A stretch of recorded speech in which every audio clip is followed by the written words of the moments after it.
So hello, thank you for accepting this interview. A Of question, course.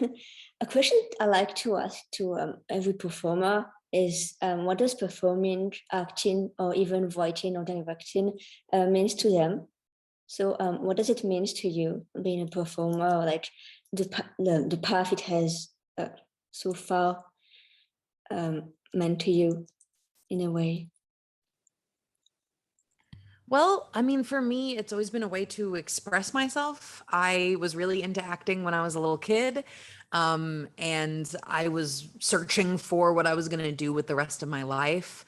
And acting was something that really spoke to me, and I can't really put into words what I feel when I see like a finished product, but there's definitely some serotonin there. Like it's, I made something and it's complete and it's done. And whether it's acting or writing or directing, it's like, look, we made a thing. There's a sense of accomplishment that comes with it that is really unparalleled. And obviously, now that I work in a field where people get to actually see that finished product and tell me that they liked it, that's, I mean, for me, or it inspired them in some way, like that's like a cherry on top of the ice cream sundae. It's like I already had a good time making it, and then it meant something to somebody. It's really fulfilling is what I'll say. I also want to know if you could select in your whole career so far, like for example, 5 moments that has been really memorable to you. Which one would it be? Even like before acting, or like when you enter it, or now? 5 moments that were really important to me. For me, it's always like the little moments. There's a couple good ones I can go over. One, pretty early on in my career. This was like 2016. And I was voicing Momoko, who's the warden of this prison, and all the other cast members were friends of mine for the most part. And we were working at Funimation. It's late at night. And we're all just kind of wandering the halls going, oh, you're going in for Nambika? Yeah, me too. And just that interaction of just like passing someone in the halls as you switch off on a show that you're both working on, and you're both so excited about it because we really love that show. That was definitely a big one for me, even though it's a small interaction. We're just like passing each other in a hallway. But the vibe of it's late at night, we're working hard, we're in this space where, it's just us, is really immaculate for me. An overall feeling of just an overall good vibe for the fact that Aaron Dismuke was the director on that show. He taught me how to write, how to direct. He critiqued my scripts. He let me sit in and watch him direct Nabaka. And then I ended up taking over as an assistant director. And that was, also like, it felt so good to have someone guide me so carefully and to give me such good tutelage and to want to help me succeed. And again, I was still pretty new at the time. So that meant a lot to me. And shortly after that show was over, Aaron called me on the phone and said, like, you're doing amazing. Don't let anyone tell you you're not doing amazing. And that really meant a lot to me as well. And I mean, it still does. Whenever I work with him, I think about how much I owe him.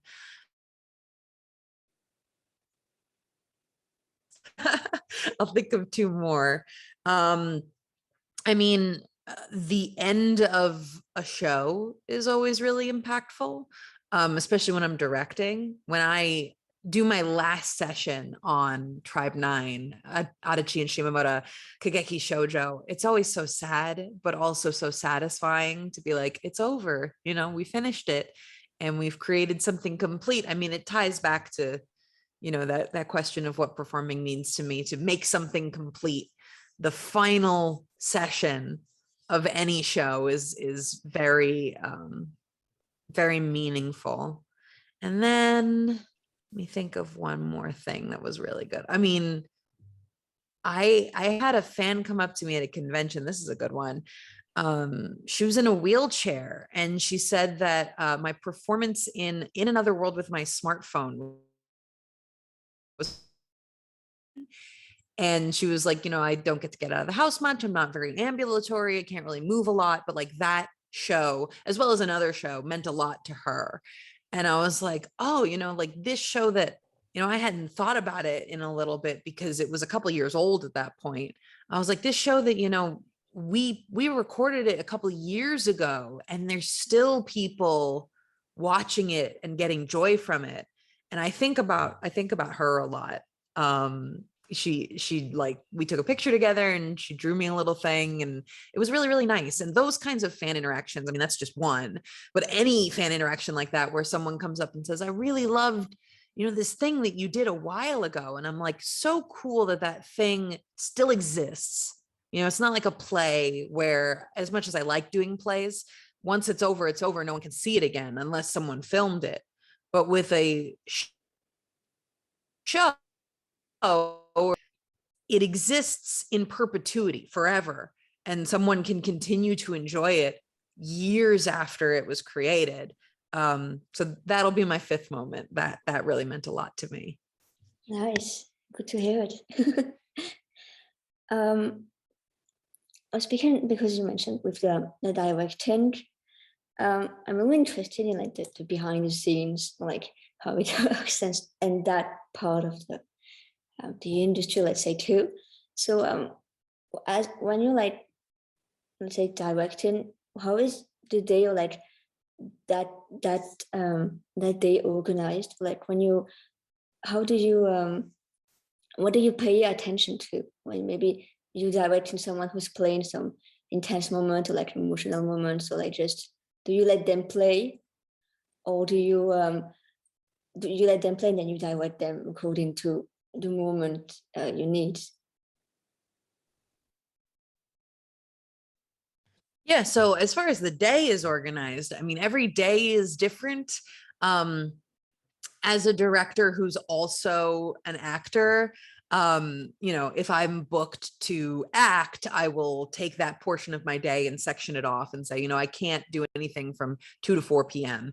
And then my directing will get scheduled around it. So some days I have very early mornings, and some days I have very late nights for directing, and some days not at all. You can have a very light day where you direct 1 or 2 people, and it just depends on when the actors are available and, how fast the show has to get done, which is a huge factor. But when I'm in a session with someone, yeah, I very heavily believe in letting the actor do their interpretation first.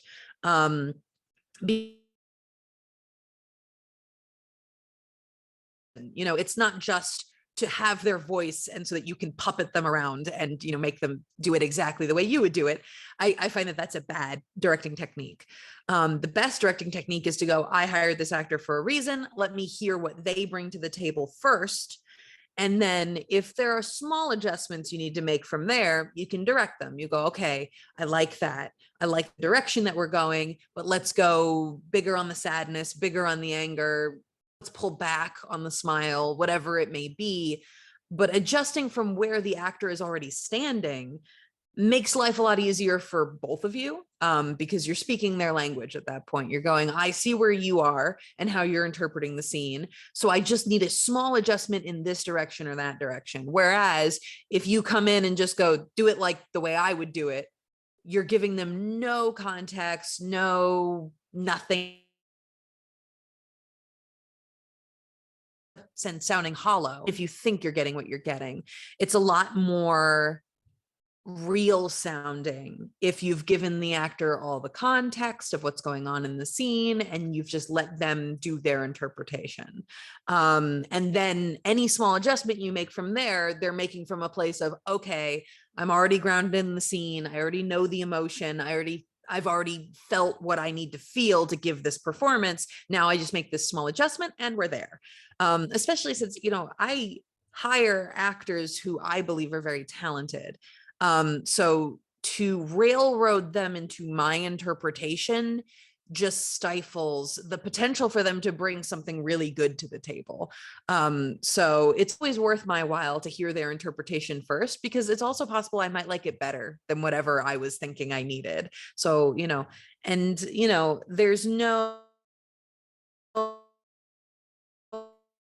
the way it is, no actor is going to be able to go in without any help and just give the perfect performance, but they will probably give you something really good, as long as you give them the context and the direction that they need.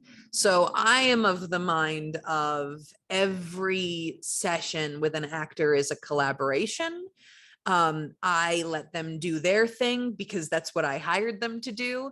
And then my job is to make the little adjustments, to give them the bigger picture, to go, oh, I like that, but this guy killed your dad. So give me what you would do now that you know that, and then they go, oh, that changes everything.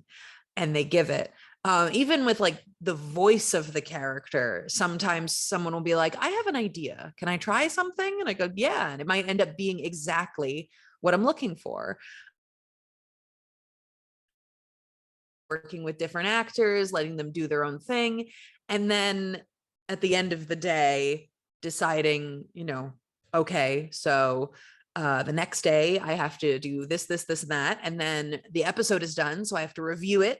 And when you review the episode, you take down notes about, oh, I want to change this, this, and that.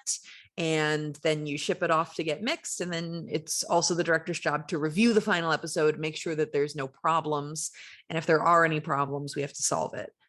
Either by getting in the booth ourselves, filling in bits, filling in, anything that's been missed, or, getting an actor back, doing pickups, that sort of thing. So every day is different. Who you're working with definitely informs the tone of the day, but then there are other tasks that a director has to handle that can make a day very clerical as opposed to very creative. To sort of be the one in the big chair and see it all come together. And the hope is, if you do a good job guiding these actors, but also letting them play, everyone's going to have a good time. And by the end of it, everyone's going to be very attached to the project, and you're just going to have a lot of fun memories at the end, which is also really great. I went off on a little bit of a tangent, but I hope I answered your question. Yeah, it's perfect. It's super interesting too, it's good. Since you mentioned that you were also since you're directing plus acting, how has since you on the two sides, how has it impacted your when you acting? How has directing helped you for that? If it makes sense. No, definitely. Okay. And it's also made me a less frightened actor, because when I was new, I was so worried about messing up. I was like, oh my God, what if I do a bad job? What if my audition is bad? I'll never work again. Oh my God, it's freaking out. But once I became a director, I realized I wasn't paying attention to that sort of thing as a director. If someone sent me a bad audition, I was like, oh, it doesn't really fit the character, and I would move on. I was not dwelling on how terrible that actor's audition was. It was a blip, a tiny blip in my day. So as an actor, it has made me a lot less nervous to just play and experiment in auditions, because I go, if they don't like this one, it's okay. They are not going to be, thinking forever about how terrible this audition was. They're going to not choose it that gets me the role, And I, again, now that I've directed, I'm like, sometimes the out there audition is the one I pick. It's not a bad thing for me as an actor to experiment and do something crazy in my audition, because sometimes I do pick it. And similarly, when I'm in session, when I was a new actor, I used to worry a lot about oh my God, I'm not hitting the lip flaps. I'm messing up so bad. That was a bad read. Oh my gosh. And then now that I've been in the director's chair, I realize I don't worry about that either. I just go, oh, it's not really fitting. I should add another word. That'll help the actor, like not going, oh, this actor can't hack it. Oh my God. I'm just going, something's not clicking. Okay. Either my direction is bad or the script is bad or something's not right. What can I do to fix this? How can I explain doing wrong that it's not clicking here? And so now as an actor, I worry a lot less about, oh my God, I'm messing up. I just do what I'm going to do. And I go, I have total confidence that the director, if they want something else, is just going to say it. And then I'm going to be able to do it. Whereas, I used to freak out so much, but now that I have directed, I realize it's not a big deal. It's not the end of the world. I am one actor in their full day of actors that they have to do. I'm 1 hour in their 10-hour day or whatever it is. And I'm like, it is not the end of the world. And it has made me a lot more confident as a performer. Absolutely, for sure. And then I think that it has also done the vice versa, where being an actor made me a better director because I was able to better understand the actors. But I've the other side of that perspective because I was an actor first, but I do feel pretty confident when I say that I think that I would have been a worse director if I had never been an actor, because I understand what the actor is going through. I understand the kind of thoughts that are in your head while you're trying to perform in front of a director. I understand the anxieties that come with it and also the fun that you can have from a good dynamic. So I think being an actor made me a better director, but I know that being a director made me a better actor for sure. That's interesting. For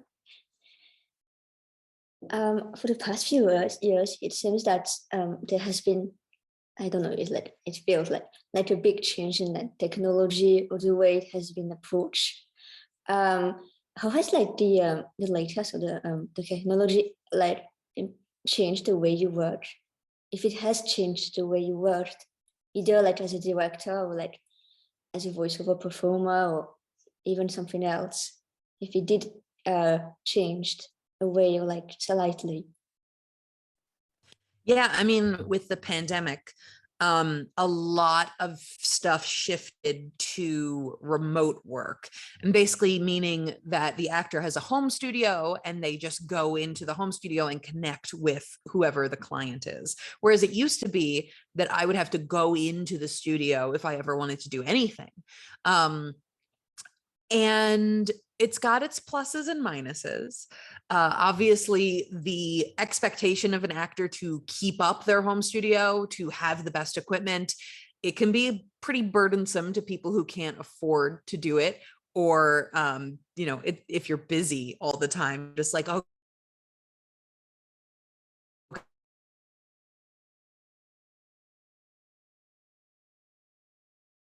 do world. I have worked with some clients in states that I don't live in. I have worked with international clients, and it's been great to have that opportunity to work with them from my home studio without having to go anywhere. You do lose a little bit of the human element, which sucks. Where it used to be that you would go to the studio, you'd see the engineer, you'd see the director, you'd say hi, you'd chat, you get to know them. Now it's a little more impersonal. You're kind of in a closet by yourself and you're just talking into a microphone. No one can see you. They can only hear you. It's harder to be remembered because you are just a voice. You're disembodied. But again, the benefit sit here in my house, not have to go anywhere, and I can use any actor I like from all over the world. Actors who I've never heard before, actors who have authentic accents or can speak a language authentically. I don't need to find someone within a 200-mile radius of me who could do that. I can cast someone from Australia, from the UK, from Ireland, from wherever.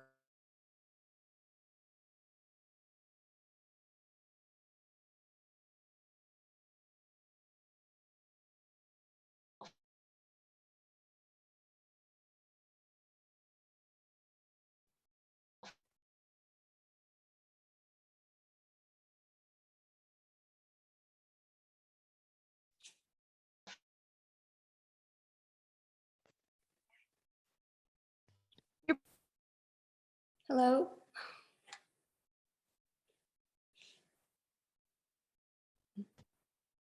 I'm sorry, I think it, hello, sorry, I think it has cut.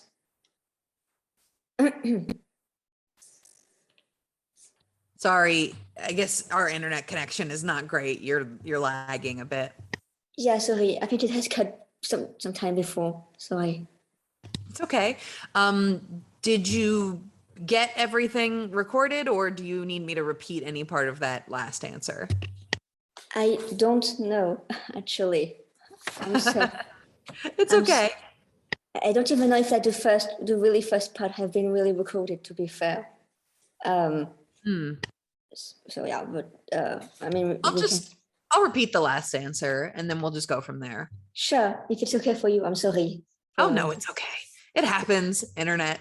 I was just saying, yeah, remote has its pluses and minuses. So it's good in that you can work with people all over the world. It doesn't matter where the project is.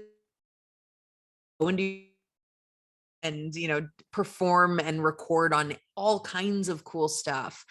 The downside is it's a little more impersonal. You don't get to meet a lot of the people that you work with. You never get to see their faces. You never get to really know them, and that can make it harder to be remembered. But then on the directing side, I have similar pluses and minuses where I can cast anyone I want from all over the world as long as they have a home studio. I can get authentic accents and people who speak their languages authentically. I don't have to find someone close by to me or close by to the studio who can fake it. I can go get the real deal. And also, even if I'm just casting people to speak in a general American accent and there's no special requirements, it's still nice to be able to pick from every talented voice actor I know, regardless of if they've ever been able to afford to move. Some people, the cities where these things are being made. So it's nice not only for me, but for them to get to participate in these projects and for me to get to potentially use them, especially if they're the perfect voice for a character. So the technology change came when the pandemic hit. We had never used remote recording before because we didn't know how to set it up at Sound Cadence, which is the studio where I mostly work. We didn't have the time, we didn't have the resources to look into how to do remote recording, even though we had always loved the idea of multi-regional casting, and we had still done it. Just not with the technology that we have now. Instead, we had people fly to Texas to work with us, or we would figure out some other method, like doing a scratch track and sending it overseas, and then having the overseas actor send their recordings back timed up. But the show that really kicked us in the pants was Banana and the Curious Bunch. It was the first dub we were going to do mid-pandemic. And we were like, okay, we never had the time before to figure out remote recording, but now we really have to. And thankfully, Alyssa Dumas, who was our head engineer at the time, has since moved on to working with Crunchyroll, but at the time was our head engineer, figured out this beautiful method that we still use to this day, that uses a program called Source Connect as well as Zoom to show the actor the footage and the script, as well as capture their audio in real time. And we still use that, even though now some places are going back to normal where they're doing in studio recording. We are still very much remote. And the accessibility and ease of changed the soundscape of a lot of our recent dubbing work, where we have brought in so many actors that we had never gotten to work with before, that no one had ever heard in anime before. So definitely the technology has very much changed the game. Absolutely. Nice. You have to have some like amazing series. One of them that has quite was popular was also Tribe 9. How was the experience directing it and also playing with Cope's husband? Yes. So that show, when it came through, I immediately threw up my hand and said I wanted it because it's by Kodaka, who also made Danganronpa. Very excited to get to work on something of his. And then I got something that's kind of rare nowadays in simuldubs. I got all 12 episodes from the word jump. They gave me all 12. None of them had come out publicly yet, and I got to watch them before anyone else had. So I had a very good idea of what the full cast was like, what the story was like, what each character's journey in the story was. So I was very confident going into the casting process that I knew exactly what I needed. That casting process was really fun because I had obviously characters like Ojiro, where I sent it off to Corpse just to see if he would audition. But then I also had characters like Taiga, who I knew I wanted a foreign accent for, Manami, who I knew I wanted like a general, like not a general American, but some American regional accent for, for because I was like, great if he had a Chicago accent. I had characters like Hyakutaro, who I knew I wanted to do like a New York thing for, because I find that accents add so much to a show. Like it just feels more real that not everyone sounds like an American. Because when every character sounds American, I'm always like, yeah, what are the odds that everyone's going to have an American accent? Even in America, you're going to have friends who don't have American accents. We got 10 minutes and then we'll switch over. But yeah, that show, casting it was fun because I got to pick all these interesting actors who were bringing all different kinds of stuff to the table. And then, yes, working with Corpse was a lot of fun. He is not a traditional anime voice actor, but had some voiceover experience. So his approach was so uniquely refreshing in that he wanted to get his scripts ahead of time. He wanted to really study his character. He would continuously want to go back and re-record lines because he wanted to give the fans 110%. And I found that very refreshing and very fun. And then, of course, Ojiro as a character, I mean, he's the main villain. And you always have fun recording the villains. So there was a lot of just fun back and forth of, you know, like, let's make this eviler, you know, let's go even more into it. And he was like, okay. And then after each episode was done, I would watch it with him and be like, are you happy with how it came out? Do you like it? And he was always like, you know, next week I'm going to do even better, which I really love that outlook. And I really loved his attitude through the whole thing. Meeting anyone who cares that much about their work, you're going to be instantly and especially I'm the kind of person where I don't care if someone is not a traditional voice actor, as long as they can come in and do the perfect performance for the character. Doesn't matter to me. So, you know, he really was a perfect fit for Ojiro. It's a great voice. I mean, it's Junichi Suabe in Japanese, and that's a legendary voice actor. So I was like, you cannot have a voice that doesn't have enough impact. It has to be very impactful. And obviously, Corpse has a hugely impactful voice. You immediately start listening when he talks because of the timbre of his voice. But also he has this sort of monotone way of speaking that really fits Ojiro, who is this intensely serious character. He can't have too many ups and downs. And while he's speaking casually, Corpse obviously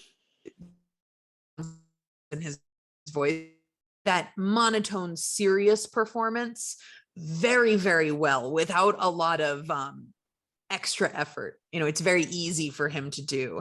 And when it's easy for an actor to give a certain performance, it means that you have so much more room to play because you don't have to worry about the bare bones parts of the performance. It's like he's already got the voice, he's already got the speaking style. Now we just talk about the emotional beats of the character and of the episode. And also, I mean, Tribe 9, it's a ridiculous show. It's got this ridiculous out there concept. It's so fun. Everyone was having a great time with that show. So like, it was just I wish I could go back. I wish I wish we had another season. I wish we could do the game. It's one of those shows that I know for a long time I'm going to be like, I miss Tribe 9. Sure. Yes. The best shows are like you lament their loss when they're over, especially when you have a great cast, and that was a great cast. Like on top of Corpse, I had Jacob Hopkins, who is an amazingly talented prelay actor. Casey, who was perfect for Haru. Brendan Blaber, who played Monami, is one of my best friends. And it was the first time we were really getting to work together with me as the director. Joshua Waters, amazingly talented, got to do all 4 voices of the quadruplets. Kevin Thelwell, perfect fit for Santaro, in my opinion. Nobody could have done it better. And Philip Sacramento as Taiga, for me, makes the character. I was not that attached to him in Japanese because he's a very stereotypical type of character, that very energetic, high energy guy. But Philip is just so likable. Everything he says, you're just like, oh, like I love him. Something that I'm sure the Japanese performance is great if you speak Japanese, but for someone who doesn't, I couldn't connect as well. And then as soon as I heard him in English, I was like, oh, I love that guy. You know, like there's subtleties in the way that Philip delivers a character like Taiga, where I'm like, now I'm really invested in this guy. And I'm sure, again, that if I spoke Japanese, I'd love the Japanese performance too. But Philip just brings something to it for me. And them and all the side characters as well. Cameron Nikad, Tom Laughlin is amazingly talented actors playing Hanafuda and Yajirobe. I had my Tenshin, Michael Sorich, fantastic actor. Every time I have worked with him, it has been a pleasure. And I extremely look up to him. He did the Digimon dub, which is one of my favorites. So getting to work with him in any capacity, number 1, amazing. But number 2, he was perfect Tenshin, gave him just the right amount of hamminess. So like, even working on the small characters, I would just be so delighted every day because I'm like, oh my gosh, today we get to do the Ota tribe, or today we get to do, the Taito tribe guys. And it was just a pleasure all around. We had a lot of fun, a lot of jokes, a lot of laughs. That's a show where I wish I could have seen some of those guys in person to direct them, because I feel like we would have had just an amazing time. But at the same time, it benefited so much from the remote casting. We had people from all over the world in that show. And, Corpse, I don't think would have been in the show if we had to do it in person. So it's just, the benefit was so huge. It's just a real, it was a special show. You can't recreate that. And I'll work on a lot of shows after this, I'm sure, that I will like just as much as Tribe 9, but it will never be exactly like Tribe 9. It was its own thing. It had its own special mix of people that, it was just great. I loved it. And also I got to go, I worked on a Danganronpa adjacent thing, and that fulfills like college me's dreams. Absolutely. Because I was obsessed with Danganronpa at the time. That's so nice to hear. Awesome. Yes. So should we switch over to another Zoom meeting? Yeah, I'll leave and I'll send you a message, a new link. Perfect. So we can meet. Thank you. Awesome. I'll be right back. Yeah. Cool. My other question was also, we have to work with some LGBTQ series, Adachi and Shimamura, Kaze-san, and some Bloom Into You, which is amazing too. I love that one. And I think you have also worked on Driven. I think. Yeah. Yes, I did. What was the experience, and like, how did you feel when like directing all of them? Yeah, so I've gotten to work on most of them as a to you, Kase-san. I was the writer for those. And then I directed Arachi and Shimamura. And I also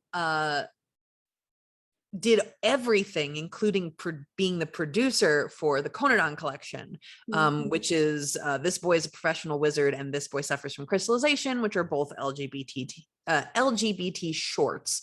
I mean, it means a lot to me as someone who's a part of the LGBT community, and also as someone growing up in the early 2000s watching anime. There wasn't a lot of great LGBT anime back then. There was a lot of slightly problematic LGBT anime, and then there was kind of nothing else. And even those problematic ones were kind of the only ones we were getting.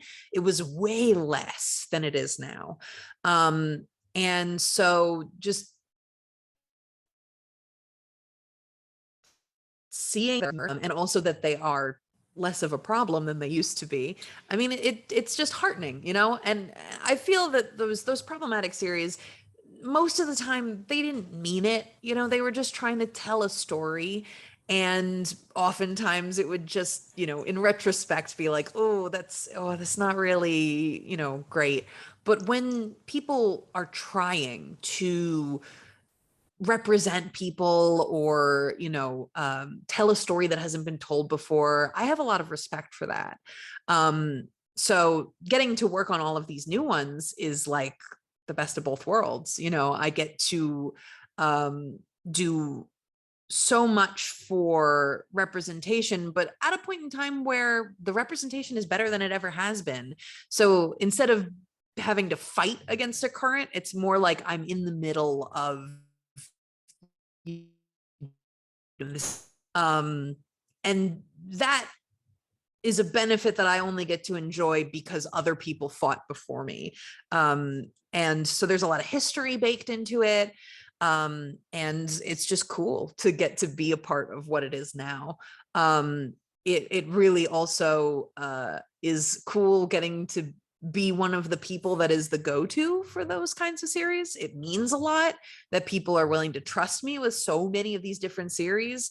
You know, when I got asked to write on Given, it was like, you know, you're one of the people who writes these series. And I'm like, that's cool. Like, I love that I have become that. And I never set out to do that, but it just worked out in such a way. I have David Wald to thank a lot for that, I'm sure, because a lot of the things that I have written have been for his, you know, shows that he would go on to direct. I directed Adachi and Shimamura, I'm sure that when I got assigned that show, there was a thought in people's heads of, oh, well, you know, Marissa did writing for all of these other Yori anime. So obviously it's going to be a one-to-one correlation. And I'm very flattered that people have that much trust in me. And, you know, so I try and put 110% into those shows. And I do quite love a good gay love story just as a viewer. So it's like, directing, you can get attached to any show that you're directing or writing, but it's really easy to get attached if it's a show you would have watched anyway. So I mean, I had already seen Given before I was assigned it, and the Konodan collection, I mean, those are two shorts that I really liked, and so I went out of my way to and one of them and publish them. So yeah, it's just it's a genre that I was already attached to, and it's a genre that I'm also very honored to be so heavily associated with now. When you, because you just mentioned that you provide the script of writing for some of these shows, when doing the writing, then what do you pay the most attention to?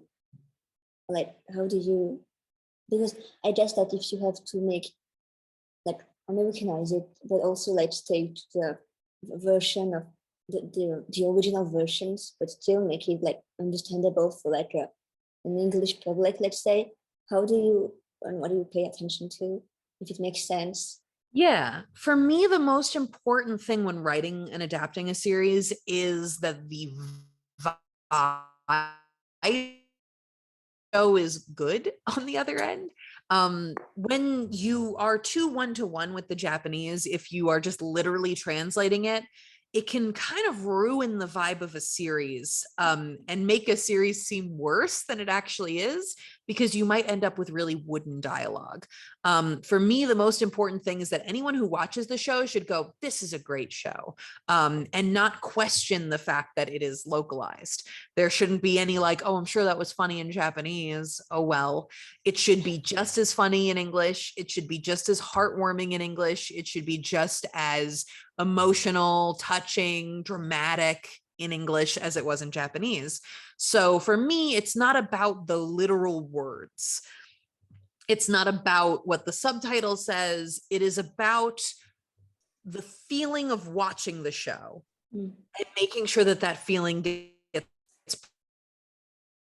The show should be funny in both languages, even if that means you have to change the literal words that are being said.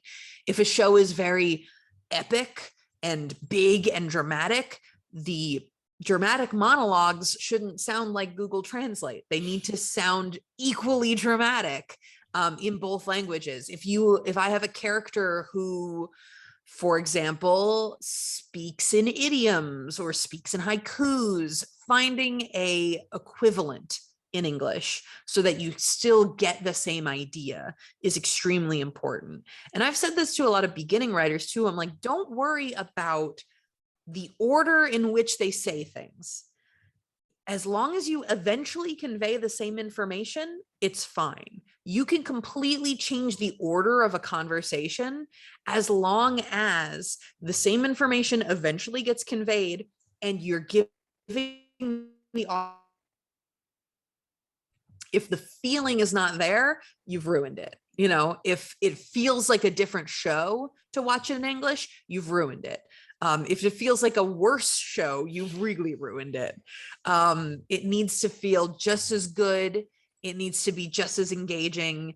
And for me, that can mean taking some artistic liberties, because I think it's better to make those modifications in order to approximate the same feeling to the new audience than it is to go, oh, this doesn't translate. Oh, well, I guess the English audience doesn't get to experience this part of the show. I think that is the wrong way to go about it. So I am a big proponent of make changes if you are doing it in service of preserving the feeling of the show. And you're not just doing it just because you want to.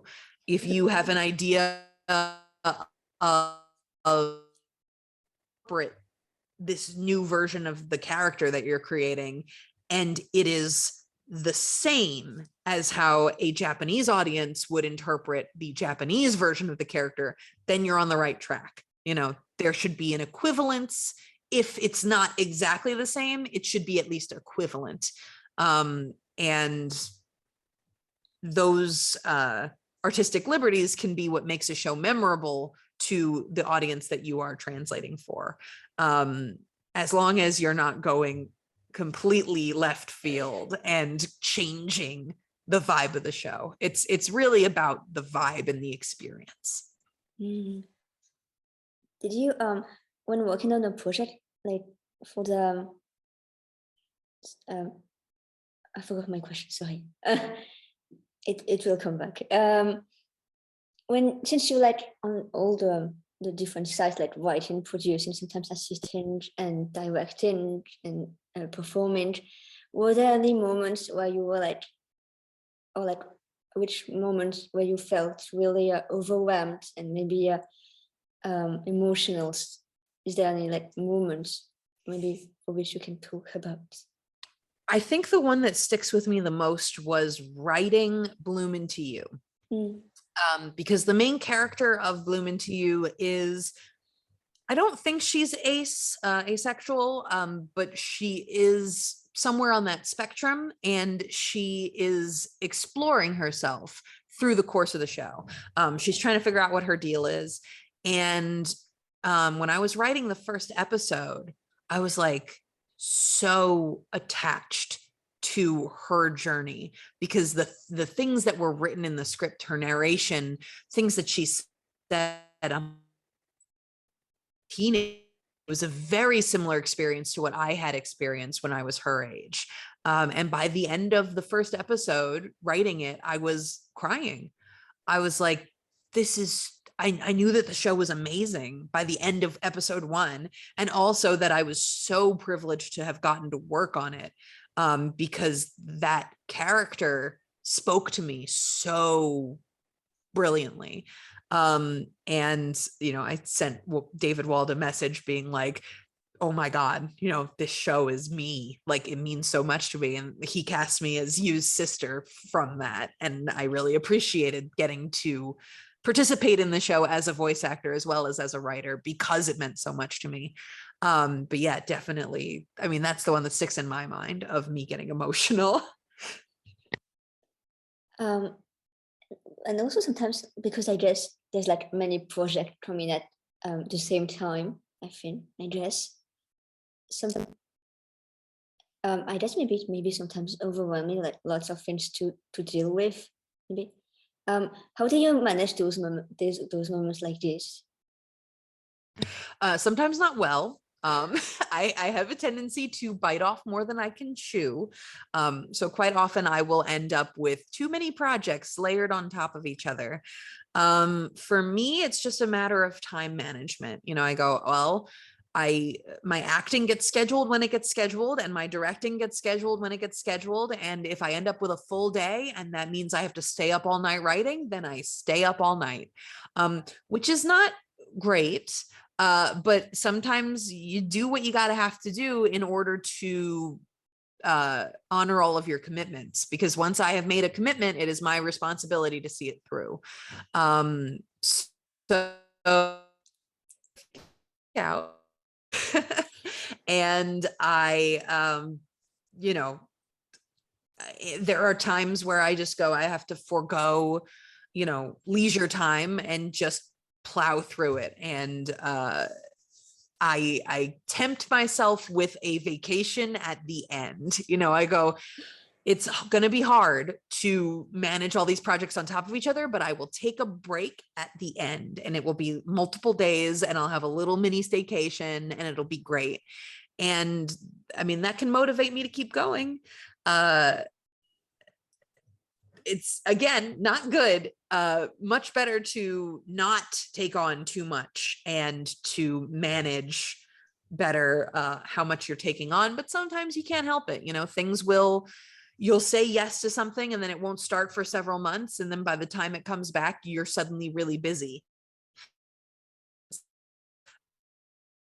important to just push through, hit my deadlines, and take a break after where I can recharge, rather than to drop the ball on anything. So I guess I manage it by just telling myself I have to. Also my question was, sometimes for a project, how far do you do, like, or do you do what kind of research do you do, maybe, or if you do research for project, or like what do you put like your attentions on for a particular project, or like even when casting and stuff like that? Sure. So obviously, if I can watch the show in advance, I do. When it's a simuldub, sometimes you don't get that opportunity. Sometimes there's only one episode available. But if the whole show is done, I go and watch the whole thing. If there's a manga, a light novel, I go and try and consume it as fast as possible. Sometimes you don't have the time, but I make an attempt to go and either read or play whatever is, in the same universe, in the same, or an adaptation of the same story. And then if we are casting something that is part of a larger franchise, I try and go watch the old versions of it as well. So, if it's something where you want to try and get the old cast back, or at least part of it, or you want to recast but emulate the original performances, I will go and watch the old stuff. So when I was writing the script for City Hunter Shinjuku Private Eyes, I went and watched all the old City Hunter dubs, which they didn't dub the main series, they dubbed all the movies. So I watched all the movies. That was my but also for how they handled the old dub. And I ended up taking their translation of the main character's catchphrase from the old dub and reusing it because I thought it was a brilliant adaptation. And I was like, why fix it if it's not broken?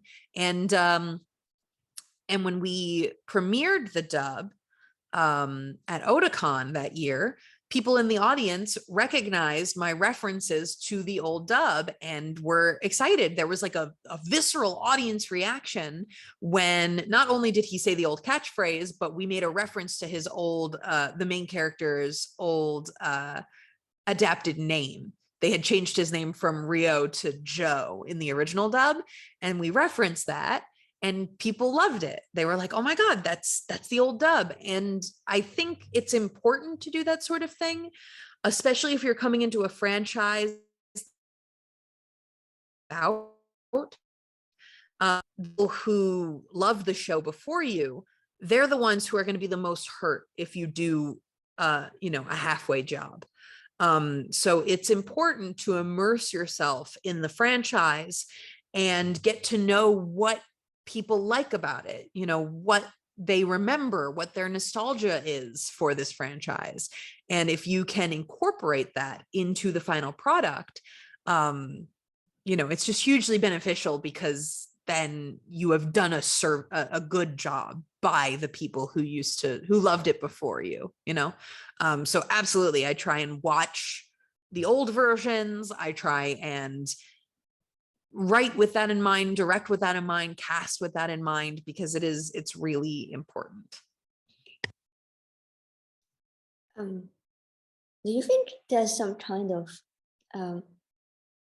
cultural exchanges, like how far when working on on those different projects, how far a cultural exchange can happen, if it does make sense what I'm saying? I missed the beginning of the question. Can you say it again? Yeah, sorry. How far maybe while working on these different projects, in a way, or how maybe and if there's a cultural exchange to it, how far and in which way, if you did so, if you saw that, or Yeah, I mean, I definitely know a lot more about Japanese culture than I ever expected to. That's for sure. Just dubbing anime, you learn so much that you maybe didn't even think about.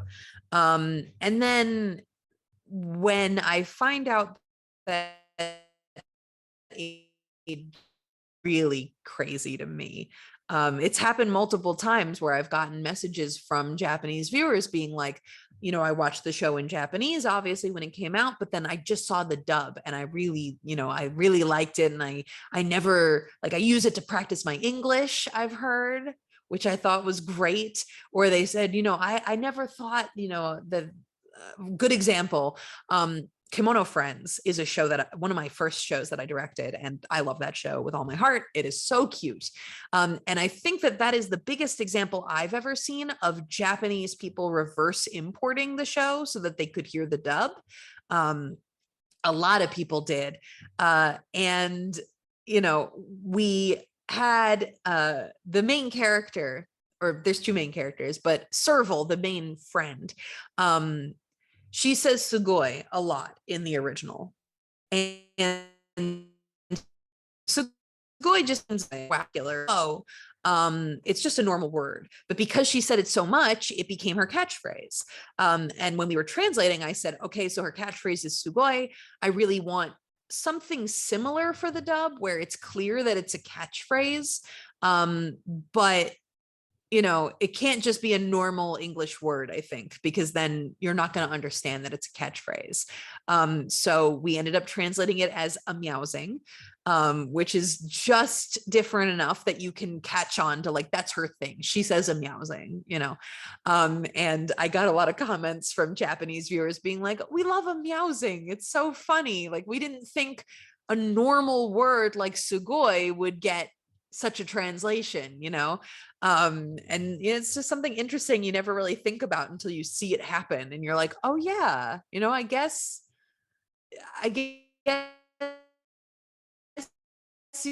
we kind of heard to something else, and then they got to, experience like, oh, another good example is Nanbaka had occasional English in the Japanese track where characters would just say something in English to comedic effect usually.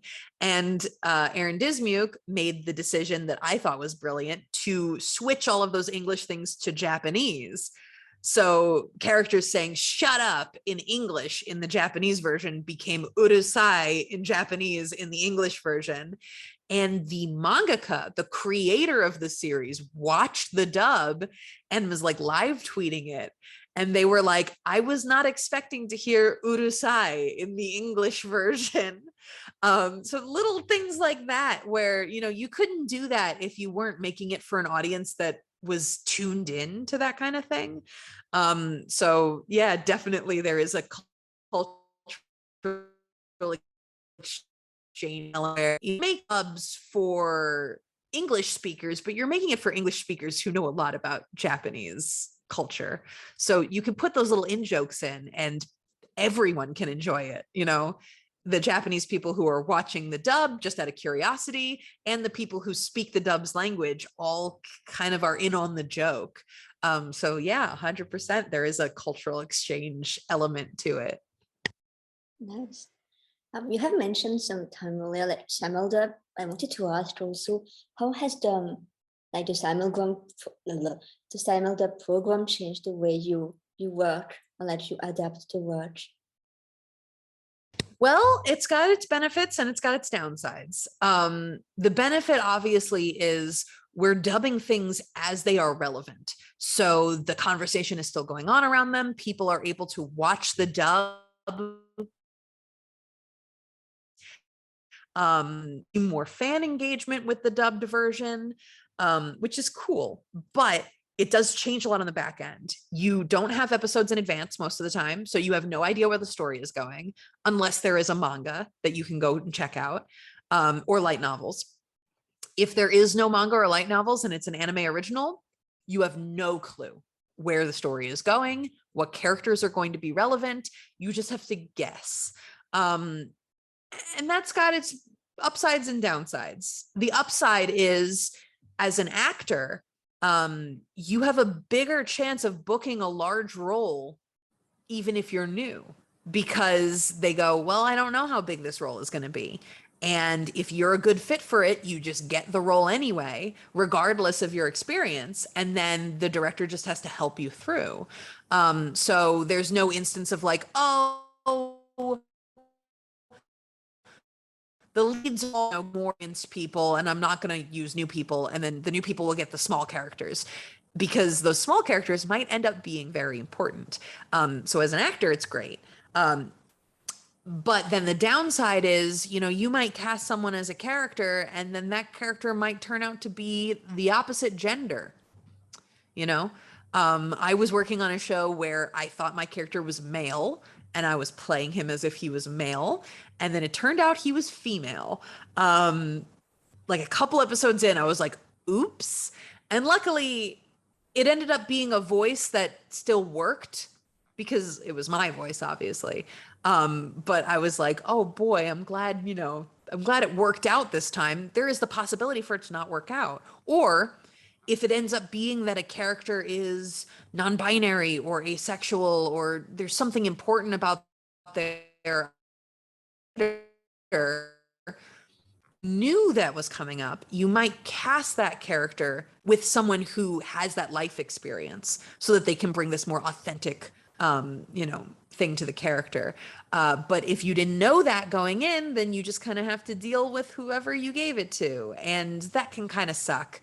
Especially if you go, oh, if I had known this, I would have approached it differently. Even if you would have cast the same person, you might still have approached it differently. So you're constantly switching up how you're treating characters based on the next episode, and the next episode's reveals. Whereas if you had the whole show in advance, you might play things differently. Good example, Tribe 9. Shun is dying from episode 1. He has a disease that is slowly killing him. If this was a simuldub, I wouldn't I mean, it was a simuldub, but I had all the episodes in advance. So I knew that he was going to die and that he was dying actively. And so I told characters who knew, so Monami's actor and Santoto's actor, I was like, this is privileged information. No one else knows this, but Shun is dying and your characters are aware of it. Act accordingly. So there are a lot of subtle little moments in the first couple episodes where they kind of speak their lines in a certain way that says like, oh, they know something is up. They know that something is wrong with Shun.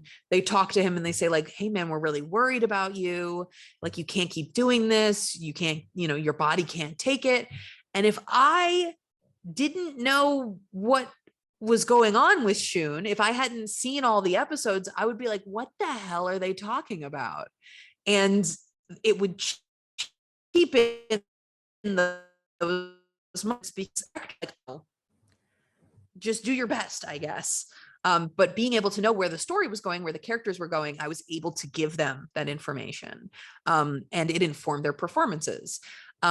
So yeah, simuldubs, you have to move way faster because you got to do an episode a week.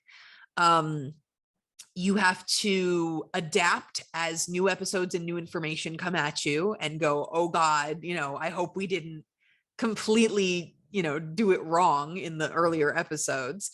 And you're casting every week instead of casting everybody at the beginning, which changes how you cast a little bit because you go, oh, maybe I want to save this person for later, and then maybe later never comes and a character for them never comes up.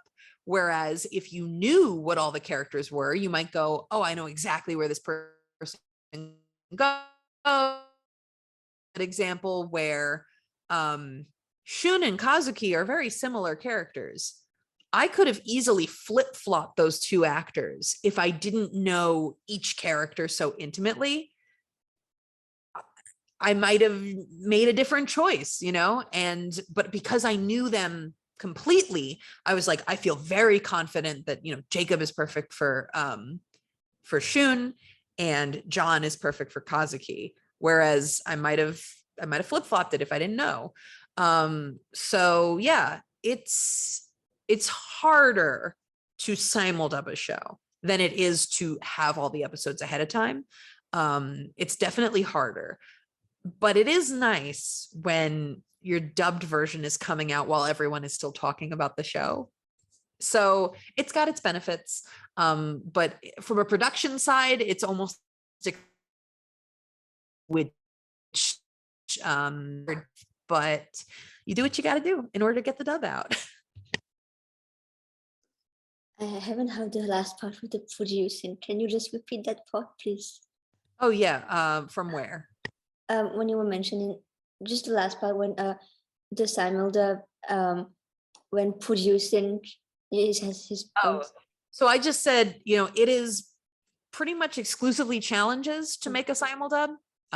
There's really no benefits on the production side because you have to go faster. You can't know information in advance and you just have to roll with the punches. But the benefit is that it is nice for the dub to be coming out while the show is still relevant. Mm-hmm. So, you do what you got to do. Do you still have time? Can we still continue going on? Or do you need to? Okay, cool. Oh. Okay. I guess I'll just go with that question and then I'll send another link, I guess. Yeah, we can start a new meeting. My next question was like, you at the beginning of our discussion, you mentioned accents. Were there any accent that you had to direct or to play? And among them, was it either like which one maybe you liked, or is there any of them that you would like to, a new one that you'd like to learn, or like a language that you'd like to learn? So the hardest one for me was I was in a show called Azure Lane. And I played two characters. One didn't have an accent and the other one did. And the one who did was German. And German was really hard to learn. Thankfully, it was not a huge role. So I was able to just work on the German before she came up. And then I was feeling pretty good about it. York. That's where I'm from.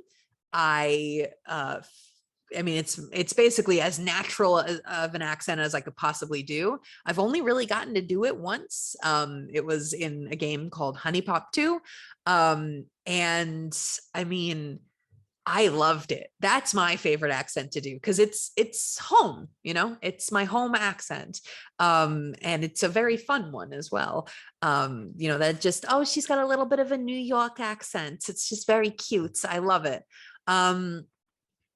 So what I want to learn, I really want to learn an Italian accent because I am also Italian. And the fact that I can't do one usually surprises people. So I really do one day want to sit down and get good at it. But it always sounds so stereotypical whenever I do it. So I always get, I don't want to do a stereo Italian accent. I don't want people to, I don't want to let down the Italians. But also I'm American. So everything I do sounds Italian American, which is a different, it's not an Italian accent at all. It is its own beast, you know? So one day I want to get good at that. And I also would like to learn Japanese one of these days. I think it could only make me better at my job. Japanese is not an easy language. I've already tried to learn it once, and I did walk away with some good knowledge. Like I can read hiragana now, and I'm okay at reading katakana. I learned some basic sounds and how to say names and words properly, which is good knowledge. But I'd really like to actually learn the language because, again, I think it would help me. But it's a hard language. Reading languages just in general, and Japanese is a hard one. But one day I'll do it. So that's my wish list. Do New York more, learn the Italian accent, and finally finish learning Japanese. We'll see. I'm sure it will happen. I'll maybe leave now, send you the last one maybe, and then sure. I'll come back. Thank you. I want to ask now with like the different characters you have played. Which one so far has been the most challenging role, and why? Or like one of them? Let me think. Most challenging. I mean, the longer it goes, you know, the more you are like, I think, oh man, there's some good ones. Definitely, I don't know if she was challenging, but I put a lot of pressure on myself to do a good job with Ilse Langnar in Attack on Titan. Because I had played the character in the comedy spinoff Attack on Titan Junior High when I was still pretty young, and it was one of my first characters. So just last year I got to do the actual episode that comedy bit was based on.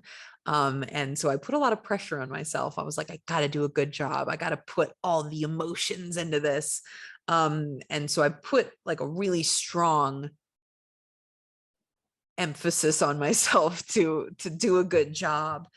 I'm trying to think if I have like one that really challenged me where I was like having a hard time. Not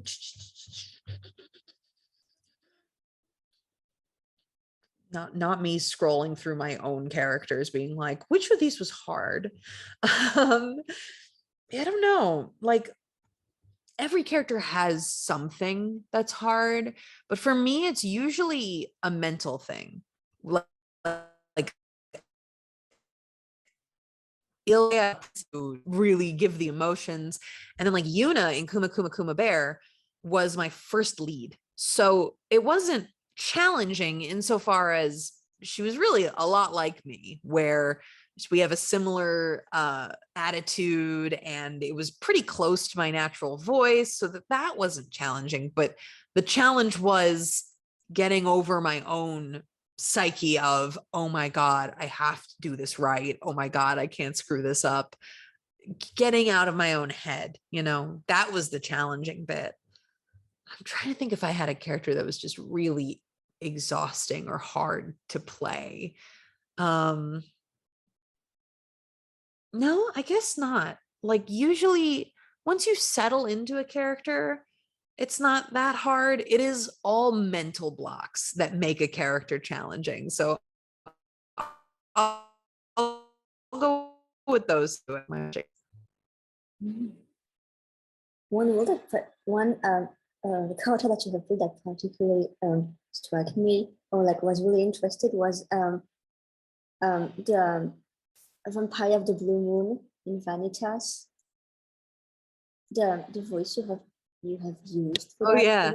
I guess I should have said that because that was a hard voice to do. Absolutely. Because the Vanitas of the Blue Moon is a genderless character as far as I can tell. And so we wanted something really androgynous and kind of in the middle of masculine and feminine. So I actually did vocal training similar to what a female to male transgender person would do. And I used those techniques. It's very low in the back of my throat. Because where you place your voice has a lot to do with how it ends up sounding. And guys tend to talk from deeper in their chest or the back of their throat, whereas women tend to have front of the mouth or nasal or head voice type of voices. So I was like, I'm going to set it as far back as I can. So yeah, definitely there was a little bit of challenge there. But I really do like what we did. It's a voice unlike any voice I've ever gotten to do for anything before. And it only fits a character like that. It's not a voice that you can just use across the board. It was very unique. And again, that's a David Wald show, and he knows how to give me something good to chew on. So I was very. It was an amazing one. Thank you. You played recently in sorry, I'm trying to think of the title. A Couple of Cuckoos, where you play Nami. I can't pronounce her name. Sorry. How is it to play her? She seems really like a funny character to play. Oh yeah, and I play a lot of mom characters, so there's an element of familiarity. It's a voice that I do quite a bit.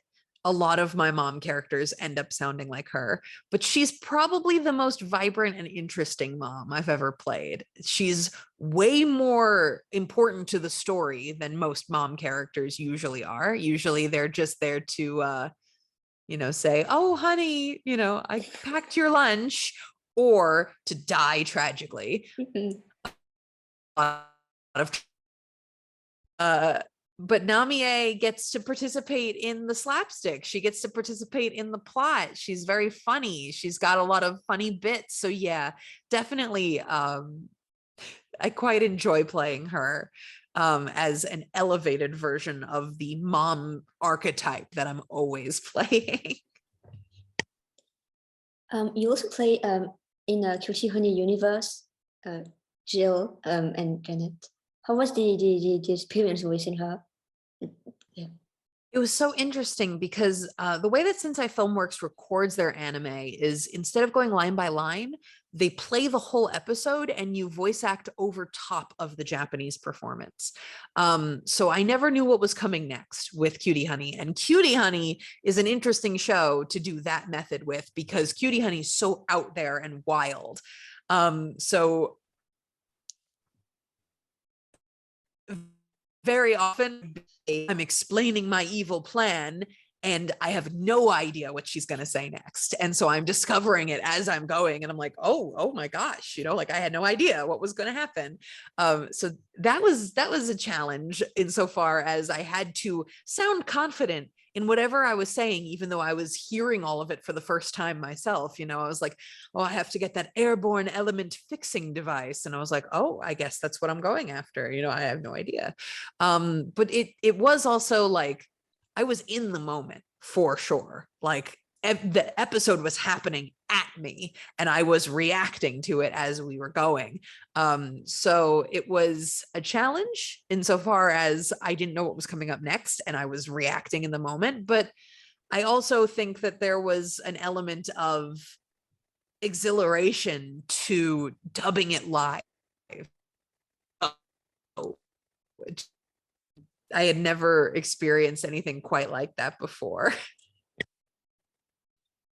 Also, one of your recent work was this Tam Cat in Sleepy Princess. How was it, and the experience of voicing that character, who is absolutely funny and then really interesting? Sleepy Princess was directed by Amberly Connors, who is one of my dear friends. And the nice thing about being directed by one of your dear friends is that they know exactly what you're good at.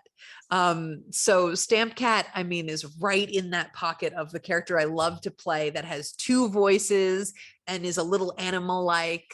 I love that kind of thing. So as soon as she saw Stamp Cat, she was like, Marissa, you want to be Stamp Cat? I was like, 110%.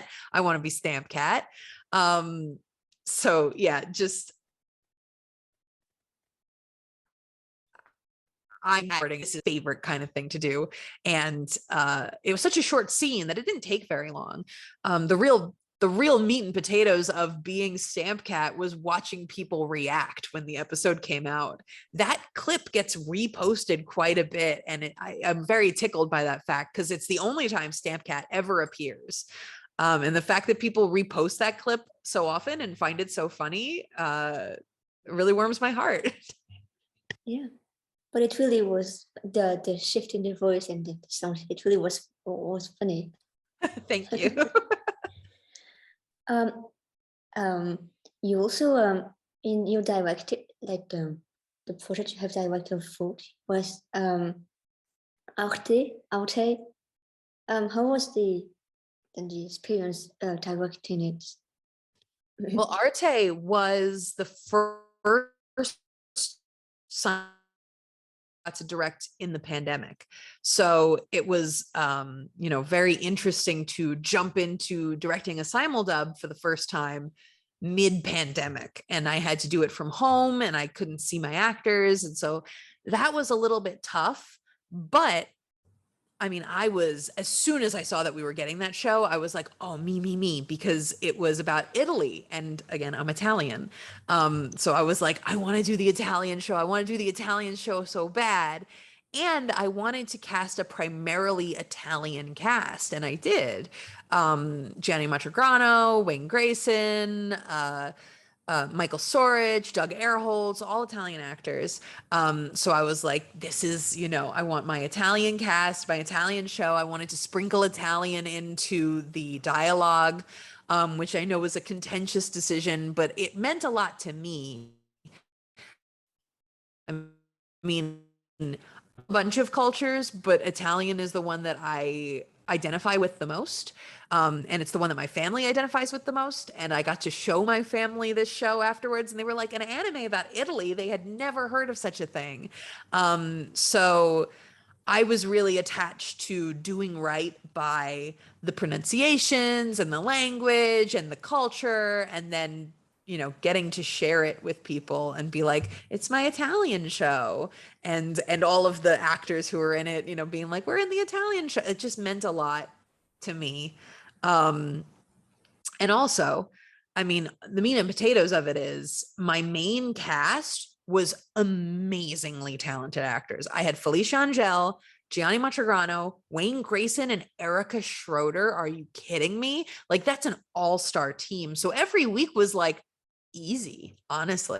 It was a this strong cast. And again, I added Doug Erholtz later and Shell Marie and Lisa Ortiz. Like, these are strong actors. So every week was like, yeah, the show practically records itself. They're just going, and I'm here just to explain the story. And I love when that happens, because Joel McDonald is one of the other directors who really taught me a lot about what it means to be a director. And he said, if you cast well, your job is already 90% done, because the right actors just come in and do the project for you, essentially, and you're just there to tell them what's happening. And Arte was a lot like that, where I didn't have to babysit these actors. These are incredible talents. So it was an easy show, and it was a show that meant a lot to me. And it was also the first opportunity because Arte kind of came out before a lot of other pandemic era dubs. So I was sort of putting the first footstep down. I got to kind of walk out ahead of everyone else and be like, here's how I would do it, and that, like, mixing of actors from different coasts and from different countries was something that I had always wanted to do, and this was my first opportunity to do it. And the fans reacted very viscerally to, oh my God, these are actors I never thought I'd see in the same show together, or these are actors I haven't heard in a really long time. And so there was something really special about that, kind of setting that expectation, and then getting to kind of keep reaching for it with every subsequent. You can't do less than you did with Arte. You have to keep doing at least that much, if not more. And so it was like a guiding principle. It set a lot of groundwork, and that makes that show not only important to me, but I think significant overall. And I mean, you can't beat that. Another show was like Adachi and Shimamura. How was, again, I'm just gonna Yeah. put for titles if you don't mind. I mean, that was one where Adachi and Shimamura is a very slow show. There's a lot of quiet moments and a lot of long meandering monologues. That was another one where I was like, I need to cast the right actors and they will just carry us through. Megan did very experienced actors. So I was able to kind of put my feet up and just go, go ahead. And I think that they were so well suited that it was easy. Again, it was another one where it was just like easy to let them just kind of go. And then, of course, we had a lot of fun with the side characters. I had Sarah Wiedenheft, and Sarah Williams and Monica Rial, who are all very fun actors. So I was playing around and having fun with the side characters, and then the mains would come in and just absolutely kill it and make my life easy. So that was one that was kind of low key. And I had just moved at the time. I had just moved from Texas to Los Angeles. So I was sitting on a bare mattress with a laptop, no furniture, and just the fact that I was crazy enough to begin with. So I was really glad that the actors made it so easy on me and that it was such a low-key show, because it was like perfect for what I was going through at the time. And yeah, it was one of those shows where the cast was small, but it was perfect. I mean, those actors made my life so easy. It's always disappointing when you don't get to announce new characters week over week, because that's kind of the fun of a lot of these shows. But that was one where I was like, yeah, there's nothing new to announce, but just go and watch it. I think the actors that are in it nailed it. And it was carried by its strong core cast.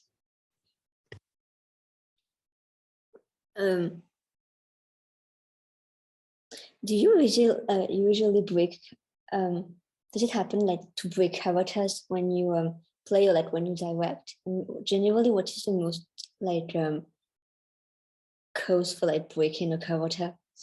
Or like, Sorry, you lagged a little bit. Can you repeat your question? yeah, sorry. My question was, do you usually break characters in the booth? And what is the usual like the most like usual cause of like breaking a character or like laughing when directing and stuff? Oh, I see. Well, yeah, like I mean, the way that anime is recorded, you're breaking character between each line, basically, because you're going line by line. Um, we used to do this thing, and you can't really do it with remote recording, unfortunately. But what we used to do is we would record bombs, which are just like funny dialogue that is not the real dialogue. And we would leave it in the session for the next actor to try and make them up. So you would just a line that's supposed to be serious, you would just say something ridiculous instead. I kind of miss that. It doesn't work with remote recording the way that it works with in-person recording. But yeah, that's what we used to do. And people would try to bomb me, and I was very good at just powering through it. I would be like, oh, they're bombing me, but no, I'm still going to deliver my line. And then they'd be like, it didn't work. Oh, come on. And I'm like, you can't get me. I'm too good. I have you also play in Fairy Tale Libra. Or was the Brilliant's voice in that character again? So Libra was my first named anime character ever. So I was very nervous, absolutely. And also I was taking over the voice match the character as well. So I was trying to make the voice sound like the old voice, and I was learning how to do anime ADR kind of all at the same time. So it was scary.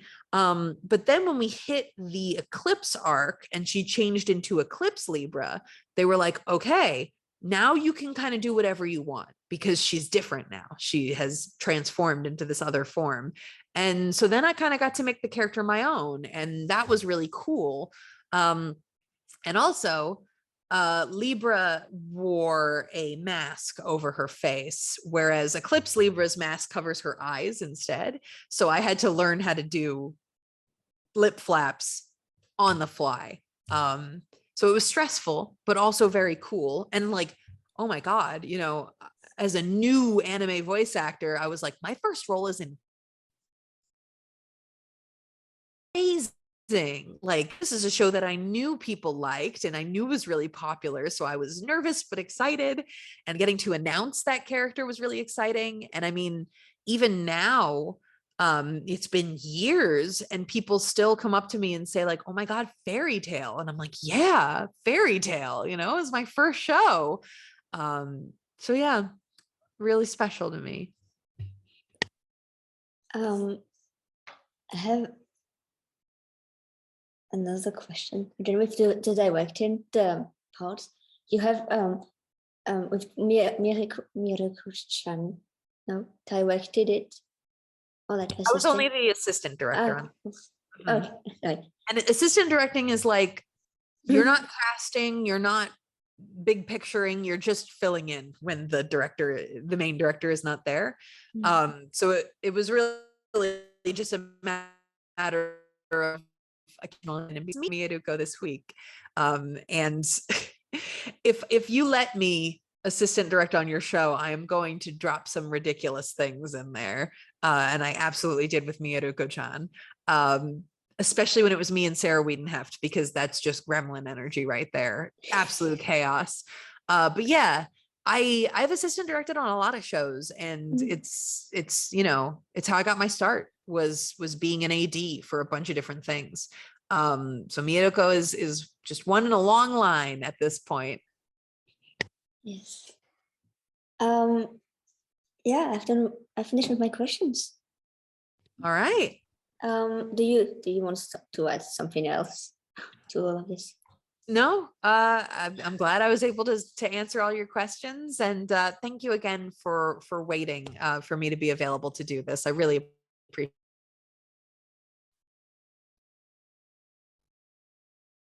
Yeah, no problem. Did you freeze again? It Yeah, keeps so freezing. Yeah. yeah, so it froze, but it's perfect. Oh, I Yes. was just saying thank you for Yeah, waiting until I was available. I really appreciate it. yeah, no problem. I have time, so it's fine. I'm just gonna stop the recording and Sure. then